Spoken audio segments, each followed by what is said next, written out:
Hello and welcome back to Heslop Tech Talk Live. I'm here with you on a beautiful day in West Virginia. Josh is doing funny things over there. It's like 90 degrees here. It's crazy. I don't know what the weather is for you all, but it's still pretty nice out. Josh, would you like to introduce yourself? How nice is it out there?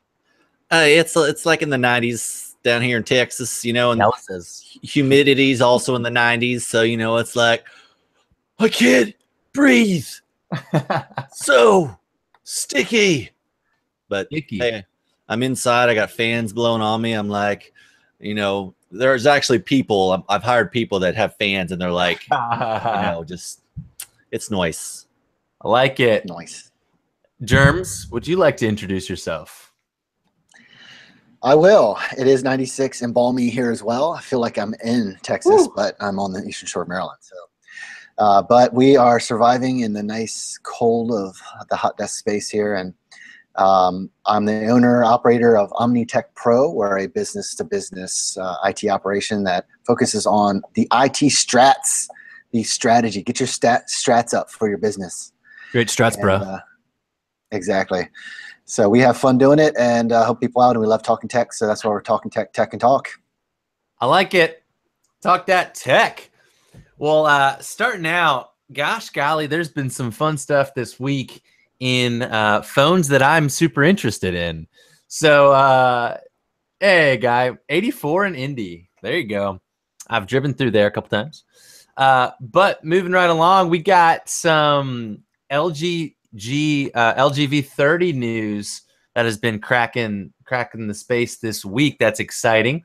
And we got dates on when it's going to be launched, which is pretty fun already.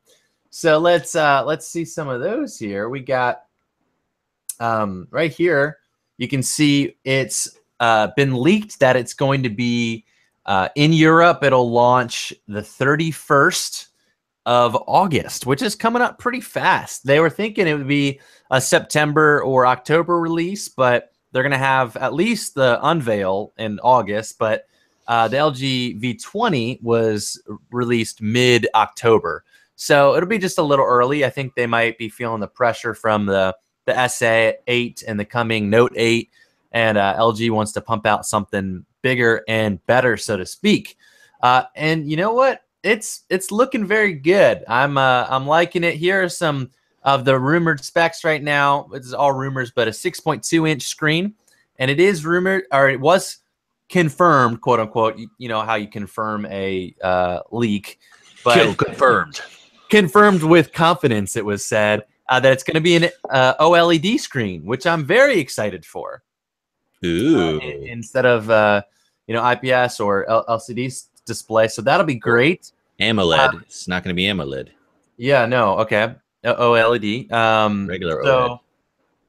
Which LG makes great ones. It's proposed to be 6 gigs of RAM, the 6.2-inch screen. No secondary screen. That picture is an old render at the top there. No secondary screen. It's just going to be one large screen. And once again, with that 18:9 ratio, and all the other things are pretty standard with the Snapdragon 835, Adreno 540, etc. Then here's where you start to see the looks of it, and it basically, for the most part, just looks like a larger LG G6. I mean, you're not running anything crazy here from the renders. You still get a headphone jack, which we're happy about, and hopefully it still has a great DAC in it, a quad DAC in it. Yeah, it's definitely going to be a big phone for sure, guy. With that, so this is with the V20, you got a 5.7-inch screen, so this is proposed to be a 6.2, but the S8 Plus is that same ratio and about the same size, and it feels very usable in the hand. So this is going to be the same thing with the 18:9, smaller rounded edges. And will feel good in the hand. I personally like how the G6 feels in the hand versus, or usability wise anyway, versus the S8. The S8's great, and I love the curved edges. It's nice, but using it every day, it doesn't feel the best. It's not my favorite. So I prefer the G6 with still rounded and still feeling good, but not rounded display edges. So what are you guys thinking about the V30 here, and kind of what is proposed here with this? Pretty soon coming up. Hey, it's another slablet. Yep. And but yeah, if they keep on improving on the V20 with the dual camera and pro features for people who want to do some media and content creation, stuff like that, with their telephone device, that seems like a solid package. So, and if they can come in competitive with the S8 and S8 Plus as far as price, I think they will have a winner on their hands. So that's really what's going to come down to, because you know the V20 is supposed to go par for par with maybe the Note series. It was like, how much was it when the Note 7 came out? Was it the same price, or it was a little less? Not much. A little less. Okay, so maybe $100 less or something like that. Yeah, roughly. Because no stylus, but you know. Yeah. So the differential there is they are very similar, and a lot of people, when the Note 7 tanked, they went for the V20. The big differential is like they market the V series as creative, you know, with the quad DAC for music, with the hi-fi DAC, with the audio recording being just incredible, with the all the different microphones, with you know, the video and manual photo controls.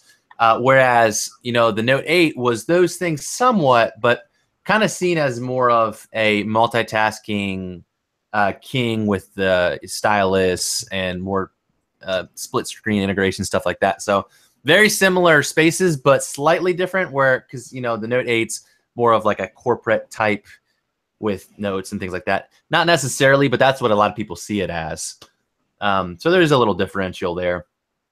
But the Note 8's going to come in hot. I have that it's proposed to be launched the 23rd of August. Yeah, of August. So they might undercut, you know, by a week and a day, the V30. Maybe that's their strategy, is coming a little after, but that doesn't normally work too well. I mean, the only reason I think the G6 did okay, or is still doing okay, was because it did get out a little bit before the S8. I think that if they launched it a month later, same spec, same everything, that it wouldn't even get a ripple. And which stinks, because it's a great device. It really is a super solid device. But I mean, yeah. I probably Austin Evans just made a video for the iPhone. I mean, the Note 7 fan edition, and he was like opening it up with like gloves and a shield on and a mask, and it was hilarious. He was like, I like it. Just can't be too careful, but it's horrible.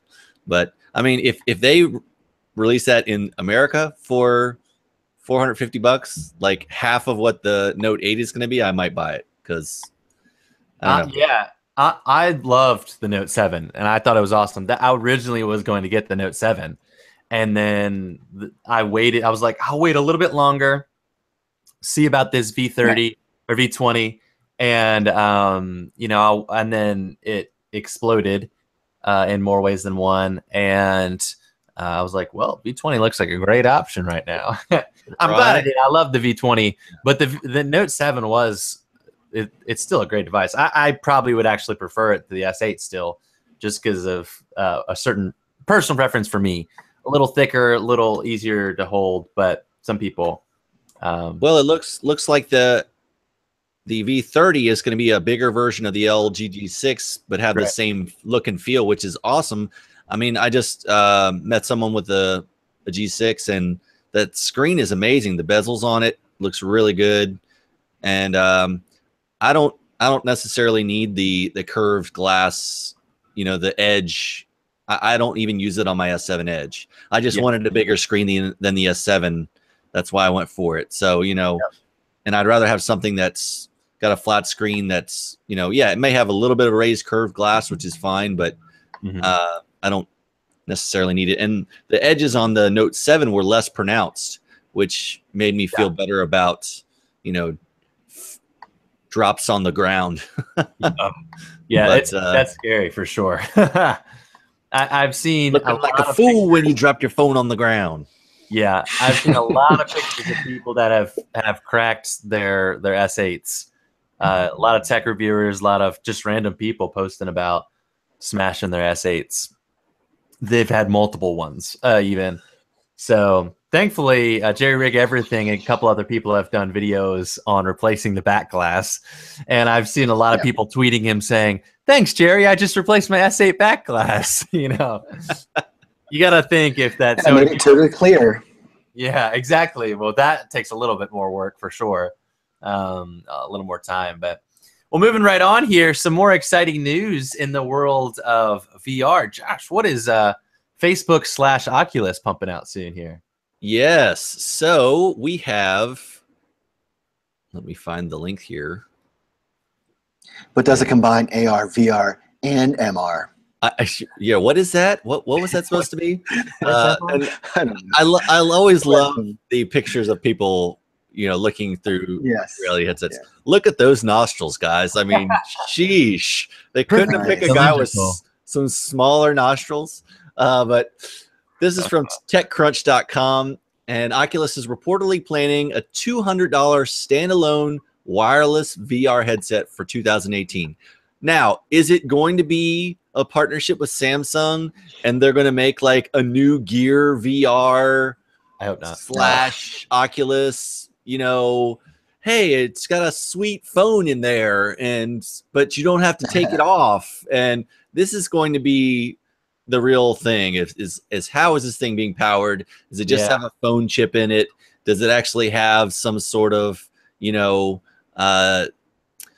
Ultrabook maybe thing running it that they could slap in there? Who knows? But they're saying also Samsung's also working on their own standalone VR called Odyssey. But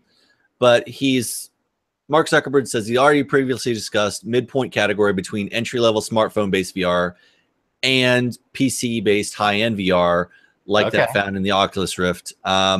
So the new reported device, which bears the codename Pacific, will look like the Rift in terms of design, but be lighter than the current Samsung Gear VR headset, and will be powered by a Snapdragon mobile processor with better graphics capabilities than the Gear VR, but without positional tracking like the Rift via Oculus sensors. So it's not going to have the same experience as the Oculus. No. That positional tracking, and the Rift uses their Lighthouse laser tracking lasers, which if you haven't experienced the Rift, go to I think the Microsoft Store still does that. But basically, I mean, maybe it'll be good enough for people that, if they have like some touch controllers, like that people are saying that they really like the Oculus touch controllers instead of just like one controller like you've got with the Gear VR now and the Daydream headset. I mean, I'm still happy with my wands for the Vive. Like they're supposed to be coming out with the Knuckles, which are actually tracking your fingers. Like you're kind of holding them and it tracks your fingers, which is amazing. Power glove. So you can actually Nintendo. you can actually flip somebody the bird. Not that we condone that, especially online. Those trolls, man. But I haven't gotten it much lately. I don't know about you, but I've been surprised. I mean, I don't need to knock on wood, but yeah, I'm actually surprised. Normally I get a couple a month, but right. It's time for Guy Davis to troll you now. Oh no! Don't do it, Guy. We know you're a nice guy. Yeah. No, but I love this, Josh, because you're in the VR space. You've been able to do some videos, do some stuff with it. But if they can bridge that gap and make it a more affordable, a better experience for people, because Gear VR is cool and it's like one of those party tricks. It's like you put it on, you use it for a couple hours. I know so many people that got them free with the S7. They got their VR. I have a nice guy, no trolling. Got their Gear VR and were super excited. They're like, oh, friend, look at this. Oh, friend, look at this. And they use it for like 30 minutes a month, if that, just to show their friends. And it's not something that's sustainable or usable or really exciting. But then other friends that have the Vive, that have the Oculus Rift, that use it weekly, you regularly. So it's very, very different experience. So if they could bridge the gap and have some like a serious kind of gaming experience that's cheaper, you know, but also still better. It does concern me that they're not using a tracking. I'm hoping they've got some new sensors or some new things to really make it worth it. Because $200, yeah, that's not much more than like Google VR that Google put out and some of the other ones. It might actually be the same or less. I don't remember. But yeah, so that's why I'm like, what do we got here? How is this going to work in the market? I don't know. I'm really excited for Microsoft's new take on HoloLens with the if it ever comes out. Augmented reality. Well, they said it's in the fall. Yeah, I've seen the one from Acer. The guys from Android Authority already used it. But being able to have that where you've got screens, where you're sitting in your living room, you can still watch your kids playing in the living room, you know, and get some stuff done while you're still technically present, will be cool. So, you know, yeah, I know, right? I'm still hanging out with my kids. I've got a mask on and they can't see me or talk to me. Well, we already have masks on. Let's be honest here. Yeah, that's like the dad wins video where the guy has a fishing pole and he's throwing, he's holding it out so that the kid can hit it with the baseball bat. And right. The ball fly, and then he just sits back. He's like, so he doesn't have to throw the ball. He doesn't have to interact. He's just like, yep. Yeah, innovation. Back in. There's a couple other ones where he's like rocking the kid with a string and like. Yeah, well, those are at least you're with the child and not doing. Yeah, right. You know? I mean, he's playing baseball with the tennis ball with the kid. You know, okay, it's lazy, but to me that's smart. You know, that's automation, that's optimization, right? Smarter, not harder. I don't have to run, or my kid doesn't have to run like 30 miles, you know, to go get the ball that he just hit. But I mean, I understand there's a fine line there for sure. Yeah. Well, moving right along. Speaking of fine line of awesome, Radiohead's one of my favorite bands. What kind of good stuff are they putting out right now, Jeremy? Ooh, doggy.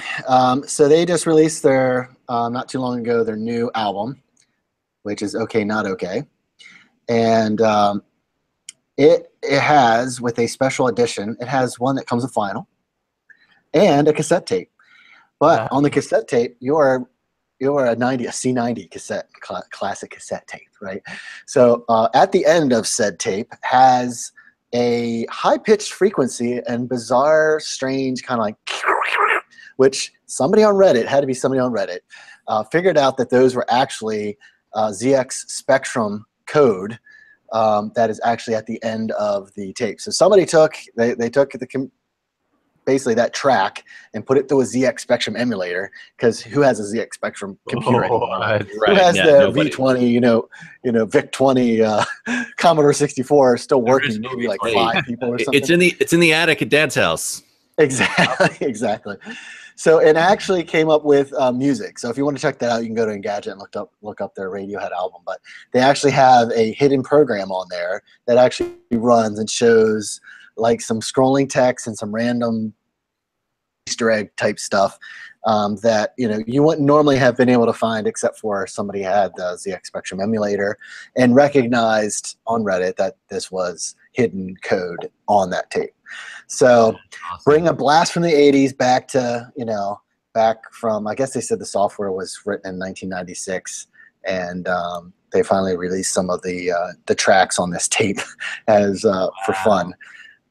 For OK Computer, I guess was their this is the remake album, the 20th anniversary, because they did a anniversary they did a 10th anniversary where they had a bunch of artists cover OK Computer. Crazy good album too. So this only costs £100, so it's probably like $120. $120, if you want to get a hold of it. Nice. Which wasn't Radiohead the ones that pioneered like pay your own amount for our album thing. You know, Yes. what's up with that? How come they're not back out with that for? I know, right? Digital albums is okay. That's one thing. I guess with physical, it's different. It's hard. Right. Yeah. Yeah. Especially with the extra tech and stuff they're putting into that. I can't imagine what it would be to produce some of that stuff. But with that, we'll see. That'll be fun to do. I don't think I would be able to fork out that money, but that's exciting. At least we get the benefit of it by watching it on YouTube, or right. That's true. You can download the actual code and run it through the emulator. But yeah, that's fun. Well, something that's not a blast from the past, it's brand new. I'm excited. There's been leaks this week that are once again confirmed or highly likely that we. Are you playing the music there? That was I forgot my alarm was still on. Oh, nice. Tech Talk time. Hey. Here's Tech Talk. Android Police has got the exclusive first look at the Pixel XL2. I'm not sure if that's going to be the actual title of it or what it's going to be really called, but right now that's what they're calling it. It looks to me like the exact same like LED technology that is in the LG G6 type. Like it looks like that rounded edges, but who knows if Samsung's working with them or LG. There's a big speaker grill at the top, and who knows what's at the bottom. So that could be either a stereo speaker or just a big earpiece. The optics look large. I don't see a dual camera. But if they're gonna have a really solid camera, I'm fine. Dual camera is kind of a big thing right now, but honestly, if they have just a really solid single camera, that's a bigger deal.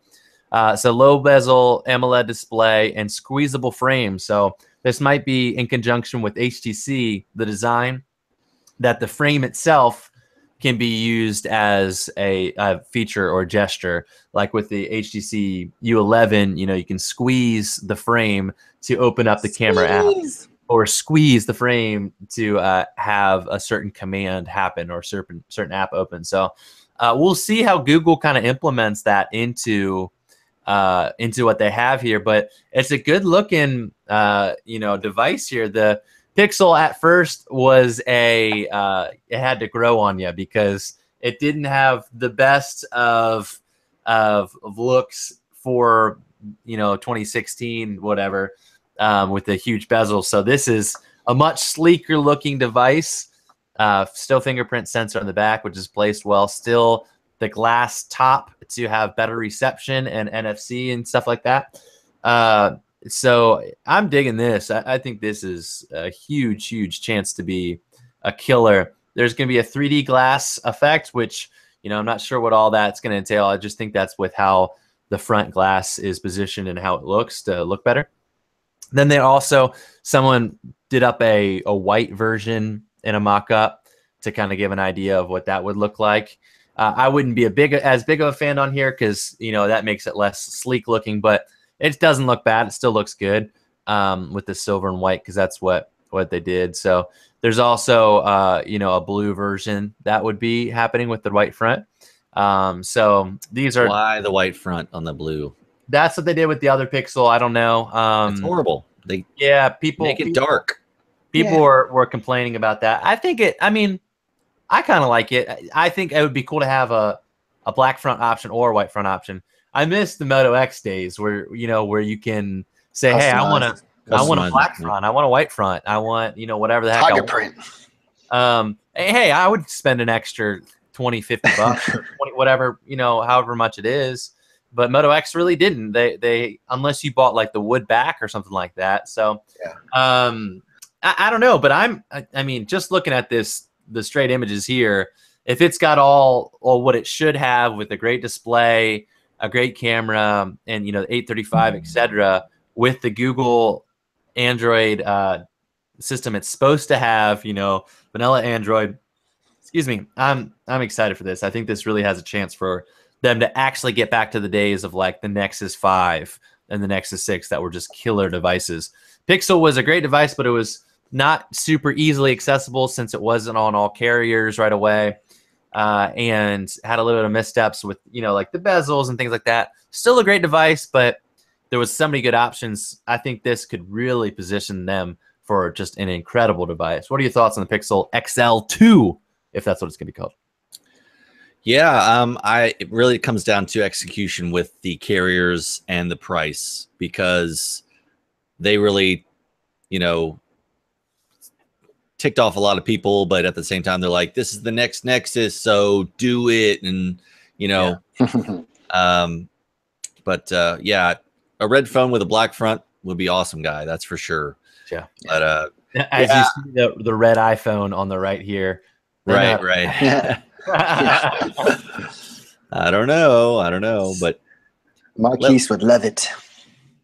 Oh yeah, MKBHD. Yes, he would. He loves the red and blacky. I'm excited. This all sounds super solid. It's everybody's it's been blowing up. People from a bunch of different sources, different things like that. So people are excited about it. I am too, but there's no real pointing to when it'll be or when it's going to come. So that's the one thing. We just kind of have to sit and wait and listen to it. I think in this day and age, I honestly do think that phone manufacturers purposely leak little things to keep the hype up. I don't think that's I think that's completely true, but I could be wrong. But I think certain ones, like if they know that another company has a launch coming up soon, they can't get their launch out yet, they hype it up so at least people are talking about it and thinking about it. Could be totally wrong, but it sounds like. Hey, did LG send you the V30 leaks so that you could hype it up? I wish. I could have got the exclusive render. Well, it's already confirmed. I mean, Apple puts out bad products on purpose. I mean, they put out, they send prototypes, larger runs of prototypes that they're not going to release to the public on purpose to different channels to see who is leaking. Well, those get leaked and get hyped. So they're trying to find their leaks in the channel and end up making more leaks. So it's like this perpetual cycle of leak craziness. And then you get these like seemingly awesome phones, and then they come up with like the iPhone 7 or something. It's like, come on, guys. That's always a bummer. Like they did the video for the Oppo, the OnePlus 5. And in the video, there's like, they showed the process of going through prototyping, and there was like 30 prototypes on the table that they were talking about, oh, this is our process, this is this.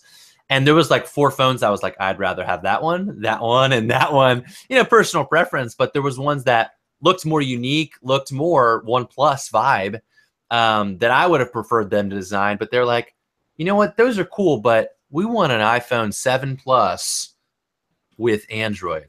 Boom. That's kind of what they decided on. In the long run was taking it a little safer there. But that the prototyping, leaking, it's interesting, and it's a huge part of the industry right now, which is crazy. Yeah. Well, I know 2 guys on my team are probably going to get the Pixel 2 when it comes out. Yeah.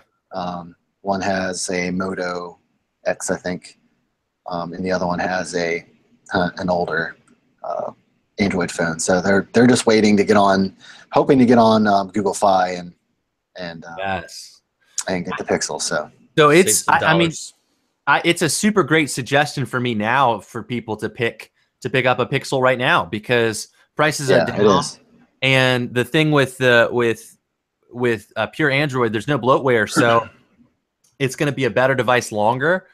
It's not going to slow down as fast as a lot of the manufacturer phones that have those extra hiccups that, a year and a half in, you start struggling a bit more. You got more things to deal with. So I have friends that just picked one up recently.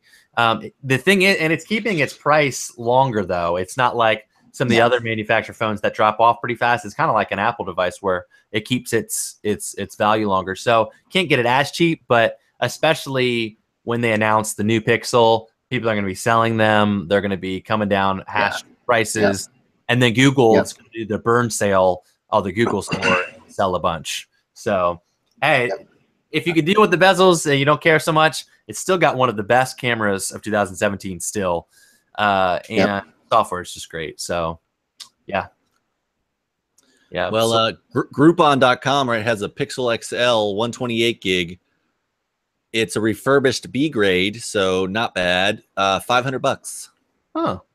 So let me see. The 32 gig Pixel XL is $459. So, oh wow. And the regular Pixel 32 gig, $410. So, I don't know if you want to jump on the new train there. Yeah. See what happens. But speaking of new architecture, new trains, we've got Intel showing their product lineup, which is pretty wacko with all these processors. So, all right, we've got this from Xeons. PC Perspective, also known as PCPer.com. They are showing their scalable processor launch for their Xeon, new architecture, new platform for data centers. And basically, these ones right here are some huge CPUs. Nice. So we really want to go down to the brass tacks of showing they've got highest advanced. So they're calling the Xeon Platinum 8100 series, Xeon Gold 6100 series. Let me stop you 1 second, Josh. For our friends at home, what is the Xeon marketed to? Like, what's the line of this device for? This is for business servers. Servers, so data centers. So basically crunching a bunch of numbers. This would be good for somebody doing mining probably too. So you need a lot of cores, a lot of horsepower. So we are on the super nerd echelon here. So just bear with me. Nice. It's only take a couple more minutes, but so the Xeon Gold 5100, the Xeon Silver 4100, and then the Xeon Bronze 3100. So many cores. Starting it from the bottom of the barrel is the Bronze, which is up to 8 cores, 6-channel DDR4, and no turbo boost. Then you got the Silver up to 12 cores, 6-channel DDR4, and Gold is 14 cores, and all the same stuff. The next Gold 6100 is 22 cores, up to 4 sockets, so you can have all the others were only 2 sockets, so you can have 4 separate 4 CPUs. Yeah, 4 CPUs. And higher 88 cores, higher clocked DDR4, and the AVX 512 with 2 FMA per core. I think that has something to do with I forget what the AVX means, but there's more on maybe. Yeah, there's more with this, and 3 links. And then the Platinum has up to 28 cores, up to 8 sockets. 224 total cores, which is pretty insane for general CPU usage. it can handle up to 1.5 terabytes of memory. Holy moly.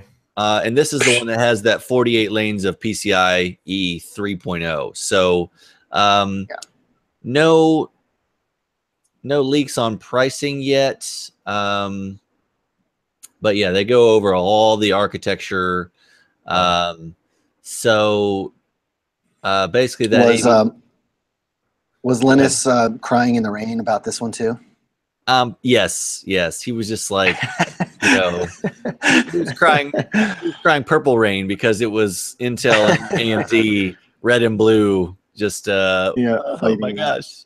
But yeah, all the geek stuff, you can geek out with that at your leisure. Just check out PCPer.com for all that kind of stuff. Ryan Shrout and crew do a really good job of putting out lots of good tech news for all of us super nerds. So, oh yeah, nice. Yeah, well, that sounds good. I mean, that's obviously something that is kind of a niche market, some businesses, things like that. But that is a lot of cores, a lot of crunching numbers and goodness there. Kind of cool that they're pushing the market again with that. But Jeremy, speaking of computers and not needing them, what do you got from Spotify? Who needs Xeons when you can have the smallest little package of tech here? Let me pull this up. This is I thought it was interesting because I was looking for one the other day, and I finally found one that looks like it might work.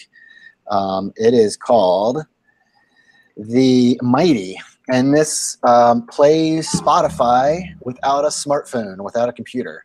And basically, it's its own smartphone kind of thing. So what it does is it has Wi-Fi, and it'll link up with your network and your Spotify account.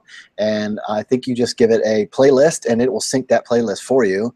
You have to have the Spotify premium service, but hey, you just put this in your pocket, stick your headphones in there, which it might even have Bluetooth support. Yes, it does. So you can link up your Bluetooth headset, and you can go on your run, or give your kids a playlist without having to get them a whole entire phone. And it seems like it's pretty cool. I mean, because typically, if you're trying to get like an iPod or something like that, you're going to be paying, a couple $100 just to have a kid, just to have something to play. But if you want to get something that's more on the, like the iPad Nano or smaller, they're a little clippy kind of guy, and you already have Spotify Premium, this could definitely fit into somebody's toolbox. So I just thought it was kind of neat because, it's a gadget that has its specific purpose, and it does it pretty well. That's so it's it said down here Bluetooth. You can set it. It does have Bluetooth, but it does have a headphone jack. I wanted to make sure it did have a headphone jack. Yes.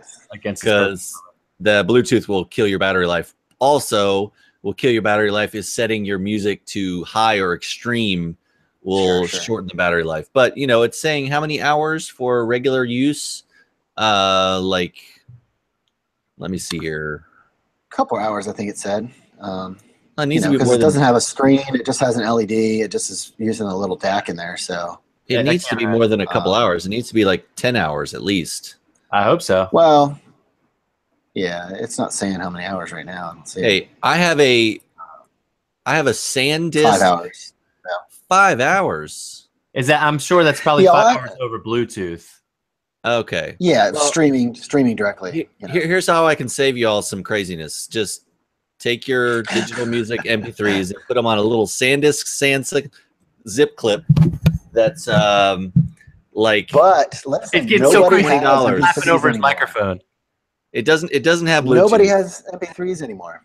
Nobody has MP3s anymore. So what? I do. So I got my. I leave like 15, 20 albums on this little thing that I really like. Yeah, I understand. This thing clips on. It has a clip just like that. It's lasted 10 years almost. So those things are worth the wait to go. And it's $40. It's half the price, and it has a micro SD slot. Right, but you have to understand that people actually using an SD slot, they're not techie geekies like we are. So I mean, just to get, I bought a SanDisk. I mean, I bought a SanDisk for my daughter, and I loaded up MP3s for her. But could she have done that herself? Probably not. Probably not. So this is like, you just go up to your mom's phone, you open up the app, you say, "Here's my playlist." You update your playlist on the computer, and over Bluetooth in 2 seconds, you got all your songs on there. So I like that. Yes, SanDisk has a great there, but you have to have the albums. You have to know how to rip on the MP3s, and then you have to get them on there. Yeah, I do like the convenience of this. I completely agree with you, Josh. If you have the opportunity and way to get the music and put it on your, you have the albums, you can rip them, etc. iTunes does it. Yeah. Oh yeah. You can. I know it's not hard. It's not hard, but it's multiple steps. Right. Yeah, and if you already pay for Spotify Premium, and you aren't buying unlimited music for the album. Exactly. This is not for free, $120 a year, but Yeah. Well, if you already had it though, if you were already budgeted to spend that, Yeah, like I use the extreme quality 320 kilobytes, kilobits per second. Right. Do you still have that brick on there? No, I'm not using that right now. I'm using just the normal one. Just the regular back on it. Because Kendra, my sister-in-law, got for my birthday, got an extra battery for it. So if I do need to, I just switch it out now, which is nice. Right on. When I'm having some intense Pokemon, when I'm doing some, that's true. When I'm doing some intense Pokemon Go sessions, you know, it helps me out.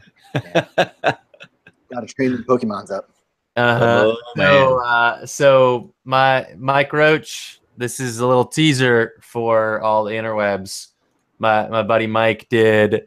The other day he followed me around when I was doing a video, and so got some in action shooting videos out and about. So I'll link his Facebook page for some more photos and stuff like that. So nice. He hooked me up with some cool photos and stuff to add to social medias and other places. But you know, Reddit memes.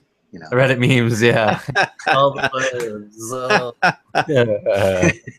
Right. I didn't even show you any of my smoldering shots. Those ones. Oh, your blue steel. Blue steel. Mm-hmm.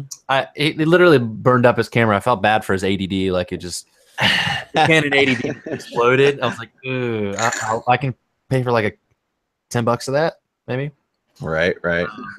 It's good stuff. But yeah, any other things you guys got on your mind that you're just dying to tell the crowd about?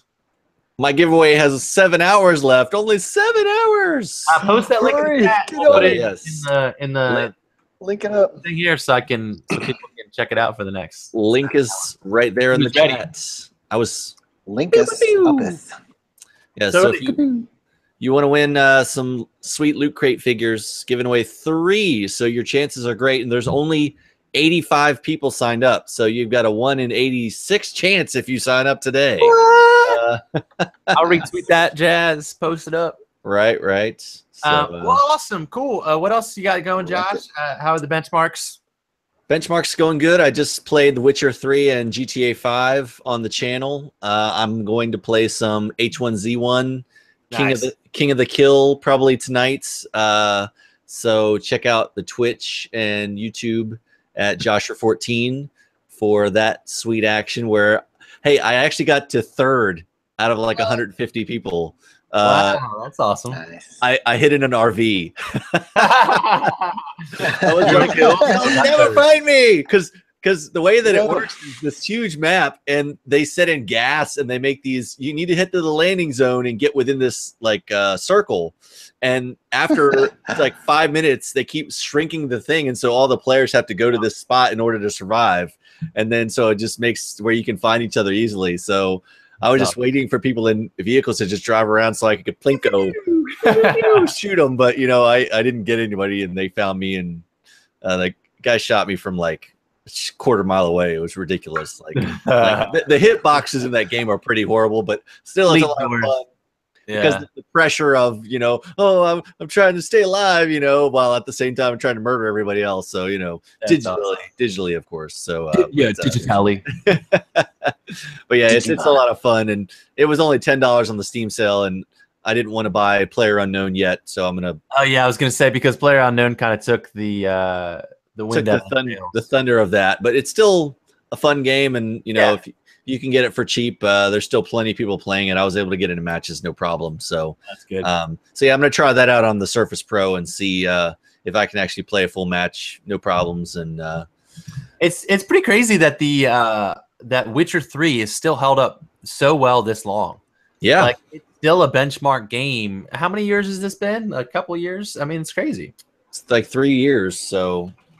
And that's eternity in game world with the different graphic stuff. So it came out May 19th, 2015. So okay, yeah, but still years. 2 full years. That's pretty crazy for a game to still be benchmarking, so hard right now. But cool stuff. Benchmarking so hard. Yeah. I benchmark pretty hard. I don't know if you've seen my Cuticores, my Xeons.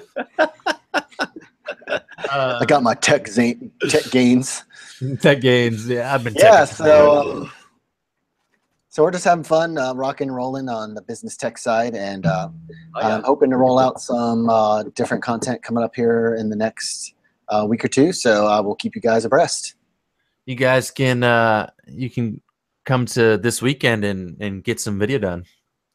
Do it. Let's do it. I will see you Friday, tomorrow. Mañana. What? Less than more than a little over 24 hours. Well, cool. Thank you guys so much for chicken and breast. Thank you guys so much for watching, for hanging out. It has been fun. I always love talking tech with these guys. Even if no one listened, I would still want to do it. It's good stuff. Thanks for hanging out. If you have any more comments or stuff that you want to talk about next week, leave it down below. We'll love to talk with you and interact with you all. Thank you so much for watching. You all have a wonderful day. You know what? I'm just going to say, see you later.